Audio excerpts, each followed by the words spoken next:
Taiwan में 7.7 शिद्दत का ज़लज़ला, मुतादिद इमारतें गिर गई। हलाकतों का खदशा, ताइपे के मुतादिद इलाकों में बिजली की फराहमी मुअत्तल। ताइवान, जापान और फिलिपाइन में सुनामी वार्निंग जारी। 1999 के बाद ये ताइवान का दूसरा बड़ा ज़लज़ला है। 1999 में 7.6 शिद्दत के ज़लज़ले में 2400 अफराद हलाक हुए थे।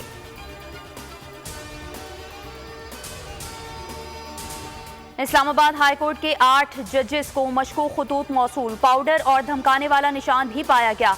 इस्लामाबाद हाई कोर्ट के चीफ जस्टिस आमिर फारूक समेत 8 जजेस को मशकूक खतूत मौसूल हुए। जज के स्टाफ ने खत खोला तो अंदर मशकूक पाउडर मौजूद था। इस्लामाबाद पुलिस के माहिरीन की टीम ने जायजा लिया। पाउडर क्या है, माहिरीन की टीम की तहकीकात। खत के अंदर डराने धमकाने वाला निशान भी मौजूद था। रेशम खातून के नाम से बगैर एड्रेस के खतूत भेजे गए।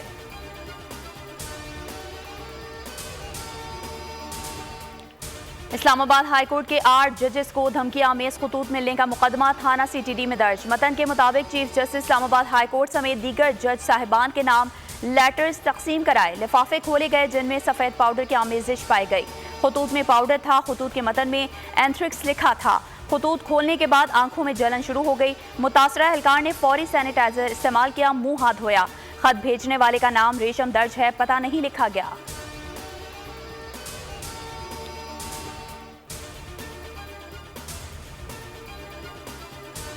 और सेनेट इलेक्शन में पीपल्स पार्टी ने सिंध, नून लीग ने पंजाब में मैदान मार दिया। इस्लामाबाद की 2 नशिस्तों पर हुकूमती इत्तेहाद कामयाब। पीपल्स पार्टी को सिंध असम्बली से 10 और इस्लामाबाद से 1 नशिस्त मिली। नून लीग को पंजाब असम्बली से 9 और इस्लामाबाद से 1 नशिस्त मिली। इसहाक डार टेक्नोक्रेट सीट पर मुंतखब।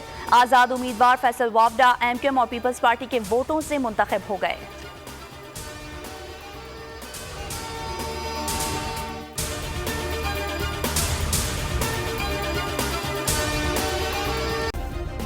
सब्सक्राइब करें और बेल दबाएं ताकि कोई खबर रह न जाए।